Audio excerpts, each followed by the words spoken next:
Camber and Sons was indeed glad to see me. The interview process was pretty straightforward. I had been swinging an axe since I was a kid, and logging was basically a historical course for us at school.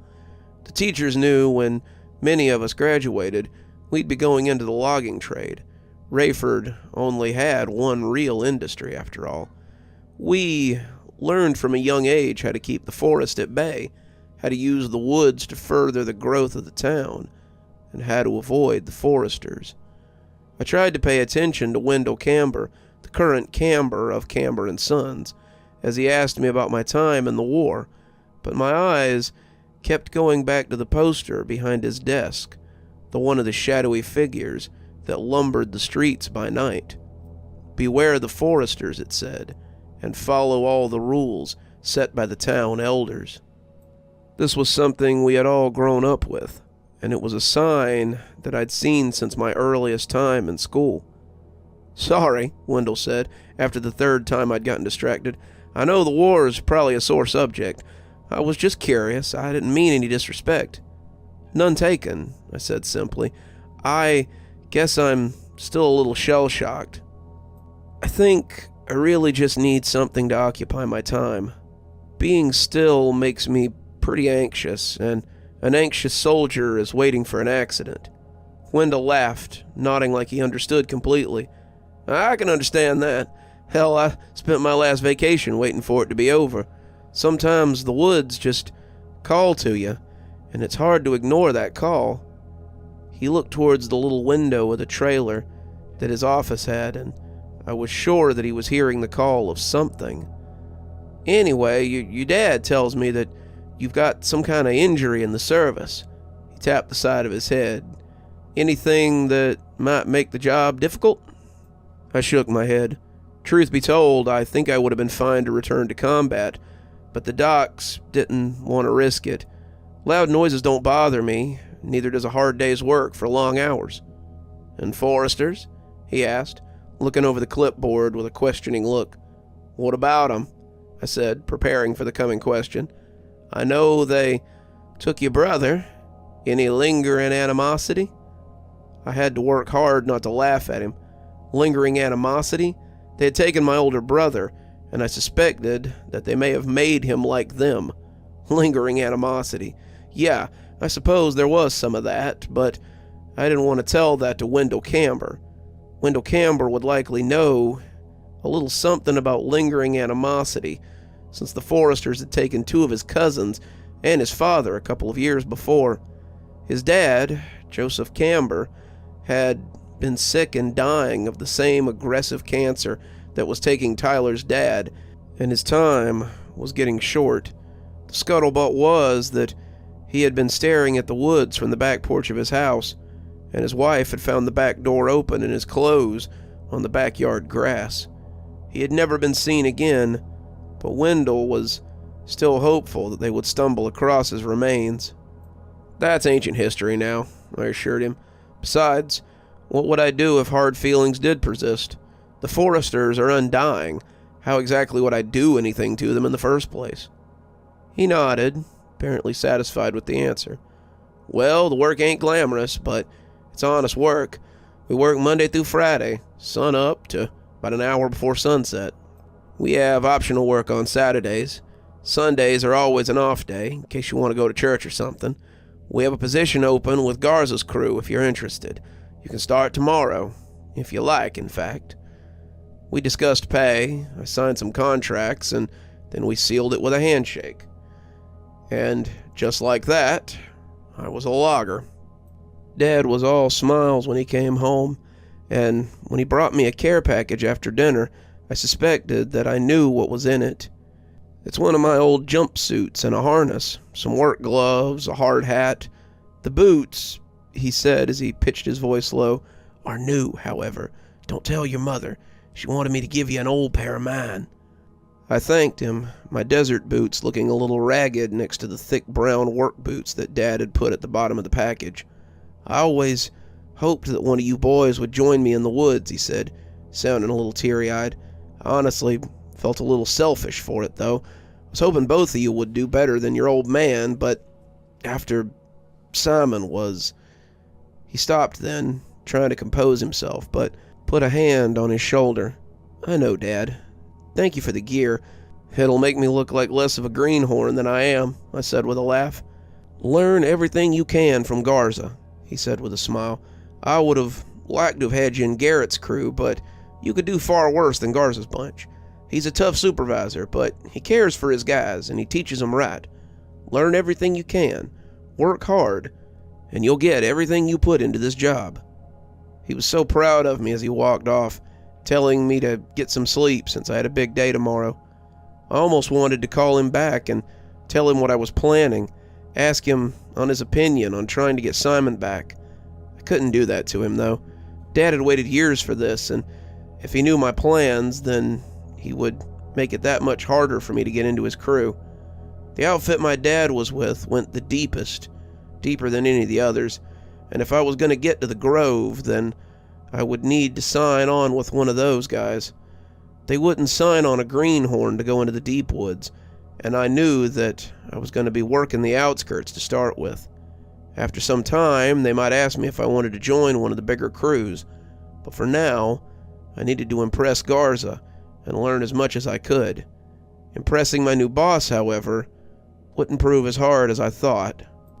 I arrived at the lumber yard just after first light the next day, my coffee in one hand and my lunchbox in the other. Dad had rummaged out one of his old boxes, and I had a carabiner on it so that I could hook it to my harness if I needed to. Some old-timers were keeping a wary eye peeled, but most of the loggers were just now showing up. We started to filter off into smaller groups, and Dad patted my shoulder as he pointed me to a small group by the foreman's shack. I believe that's your crew. Good luck, son. He moved off, waving at some of his crewmates, and I went to stand with the small group of greenhorns. Most of them were as new to this as I was, and I saw a lot of fresh jumpsuits and nervous talk. This was a lot like the first day of school before you make friends or join teams and clubs, and I was waiting for someone to make the first move. I'd be lying if I said I wasn't a little nervous, as strange as that sounds, given that I'd just come from an active war zone. Sometimes the unknown is scarier than any war, and I was getting ready to head into the truest unknown. One of the old-timers walked over, and I could tell by his stride and the way that he held himself that I wasn't the only one who'd spent some time in the service. "Okay, boys," the man said, his name, Stitch, indicating him as Garza. "Grab your gear and let's head out. Oh," he said, noticing me, "suppose we got a new face. Make him feel welcome. Show him where his stuff is. Derek," he said. One of the others stopped to look at him. "Show him the ropes. Show him where Tank's stuff is. It's his now." Derek nodded, offering me a hand as we headed towards the shed. "You the war hero?" he asked, as he took me to a cubby with equipment in it, and my name hastily taped across the top. "I'm no hero. I was in the army, though. My squad used to call me Wood since I told them I came from the forest, so I guess you guys can call me that too if you like." "Cool. You can take Tank's old stuff. He won't be needing it anymore," he said with a little sigh. There was an axe, a tool belt, a chainsaw, and an assortment of saws in a bag. The chainsaw was already gassed up, and the stuff looked brand new. The belt was barely stained, the tools were still shiny, and I wondered how long Tank had been with the outfit. Furthermore, I wondered why Tank had left the outfit, and if it was entirely his idea. "So what happened to Tank?" I asked, as I hooked on the gear. "He move or something?" Derek sucked in his cheeks, but he knew it wouldn't do any good to pussyfoot around it. "Forrester's got him. We found his belt at the wood line, and that's the only reason you got it." I blew out of breath, feeling like I should have guessed. "Shit, sorry, man, I wasn't thinking." Derek brightened a little, slapping me lightly on the back. "Not your fault, Wood.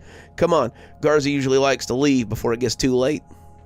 We piled into the back of the truck, the six of us making a tight fit with our gear, and away we went. We stopped in a sleepy suburb, and as the boss climbed out, we all climbed out to get our assignments. The neighborhood looked abandoned, the trees growing up as close as they dared, and it was clear they dared a lot. Some of the houses had trees growing inside them, the backyards looking like small forests themselves, and I doubted that we would disturb anyone with our cutting.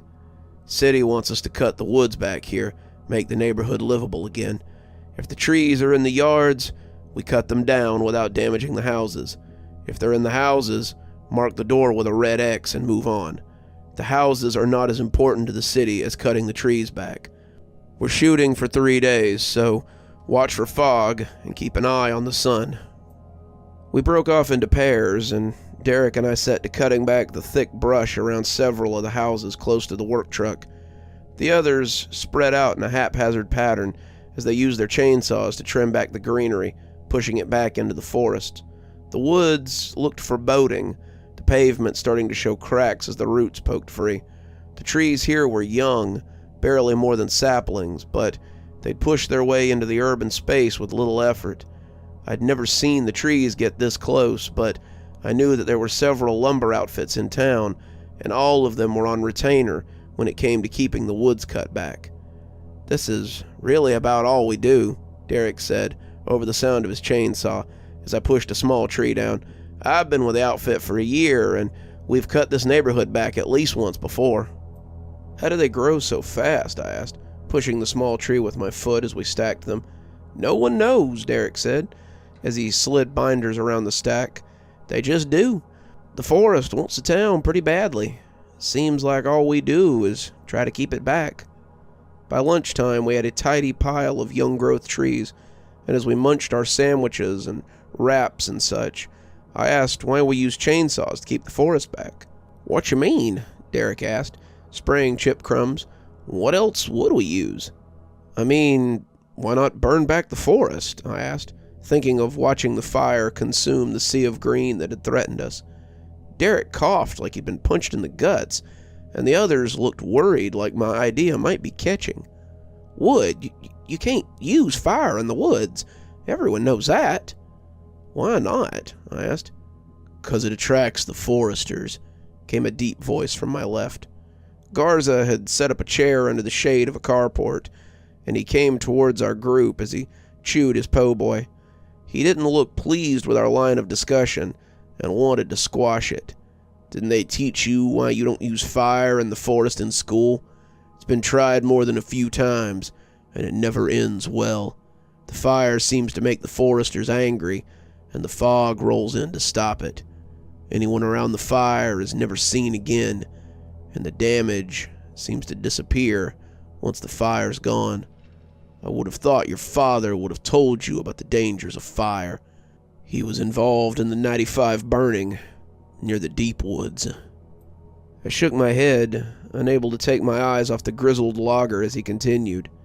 "There's always someone who thinks they know best, but they usually just lead to a lot of strife and a lot of openings at whatever company they're working for.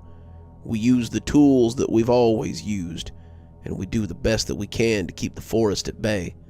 Speaking of, lunch is past over. Time to get back to work."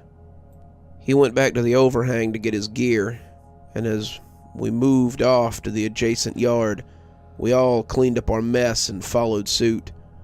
By the end of the first day, I was tired. It was nice to have full-time work again. It felt like a while since I'd done anything worthwhile, and as I put my chainsaw in the back of the truck, I felt a sense of fulfillment wash through me. I could do this. I could work my way up through the ranks and get to the grove. Derek had told me that we'd made a lot of progress as the boss called an end of the day, and I was excited to see what tomorrow would bring. I was climbing into the back of the truck when Garza called me by name. "Ride in the cab with me. I want a word." Everyone looked at me like I'd done something wrong, and as I climbed in and shut the door, I was worried I was about to come in for an ass chewing. We were driving away from the site, and when he rumbled out laughter, I realized I must have looked worried. "Don't fret, son. This ain't a dressing down. I just wanted to talk to you and see how your first day went. You're a hard worker, which is more than I can say for some of the old-timers kids. It's good to have you on the crew." I breathed a sigh of relief as I realized that this was a getting-to-know-my-employees kind of talk. It was fine. It was nice to get back out there and do some work again. I'd been feeling like a couch potato since I got home. Ah, yes. It's always hard to return to civilian life, especially after you've been in the thick of it. Your dad says you were in the Army. I was in the Marines, and it was hard to find my niche after Vietnam. I perked up a little after finding out he was a combat vet. You were in Vietnam? 2 tours. At the start of the war, and then again towards the end, right before we pulled out. It was a senseless war, but I never regretted my service. Cutting trees is definitely a little different from an active combat zone. Oh, not as different as you'd think, especially around here. There are enemies to keep an eye on, objectives to obtain. The forest is an enemy that we beat our heads against ceaselessly. It's a war that we'll never win, no matter how hard we fight. We can only hold back the inevitable and hope to keep people safe. One of the guys in the back laughed, and Garza glanced back at the 5 young guys in the truck bed with something almost fatherly. Jameson back there was in the Navy, you know. Served on a ship about the same time you did. He did his 4 years and decided to come cut trees instead of working the flight deck. Ramsey was in Desert Storm, though he probably doesn't look old enough to have been alive then. Your new friend Derek is a boot camp washout, and he had some pretty bad asthma as a kid. It's a wonder he made it through the physical fitness portion. Clancy's an active guardsman, goes out on maneuvers a couple of times a year, does his training most weekends. I couldn't help but chuckle as I looked back at the old Marine. You seem to have quite a collection of military excellence here. He gave me a hard look as if he was trying to decide whether I was mocking his crew or not, but must have decided I was just poking fun. I try my best to get the ex-military guys, give them a quiet place to land, but it's more than that. I feel like it's my duty to keep them safe, keep them secure, at least until they're ready to watch for themselves. The woods are dangerous. I think all of them know that, but they're used to being able to fight off that danger. Most of them had never encountered a forester, not like you and I have, and they don't understand that it isn't an enemy that can be fought. My ears perked up a little at that. You've seen one too, then? Garza nodded. Maybe I'll tell you about it sometime. It's probably the reason I ended up going into the service. The desire to save people. We were getting close to the lumber yard now, and as we pulled in, I felt good about the group. I'd found myself a home, it seemed. In many ways, it was like being back with my squad in the sandbox. Before you go, he said, the others piling out of the truck as it came to rest, I want to tell you that the fire discussion wasn't meant to make you feel singled out. I thought everyone knew not to use fire near the woods, and I wanted to put any thoughts of using it out of your mind. It's a tool that can easily get out of control, but it's also something that seems to make the foresters furious.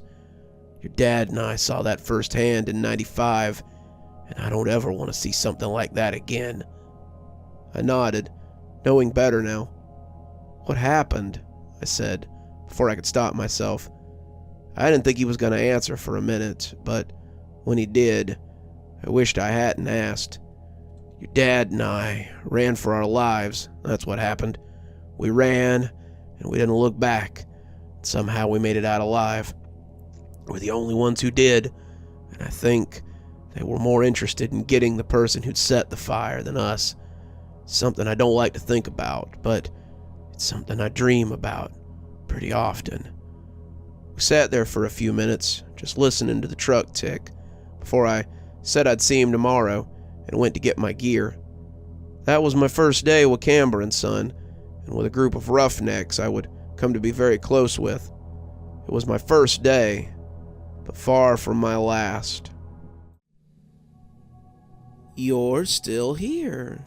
Thanks so much for joining us for tonight's spooky tale. If you'd like a little bit more spooky in your life, why not click on one of the videos that appears at the end of our story, or maybe head on over to one of our playlists where you can get your fill of spooky content. If you like your spooky a little more tactile, I've got a new book that's come out. If you'd like your own copy, there's a link below in the description where you can get your own copy of my spooky book.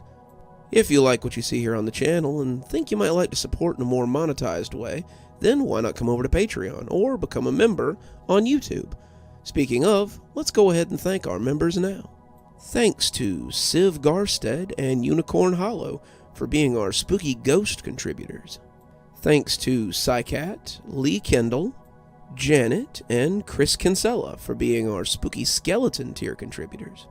And of course, thanks to Xaronan, Winter, Tyler Parker, Stephanie Carrington, Sarah ASMR, Hi Stacy, Emily Coltsfoot, and Cinnamon Fox, and Bella Lee for being our ghostly reader tier contributors. Thanks everyone, we just couldn't do the show without you. As I said, if you'd like to have your name read out at the end of every episode that I make, and maybe get a little more, come on down to Patreon and sign up, or become a member on YouTube.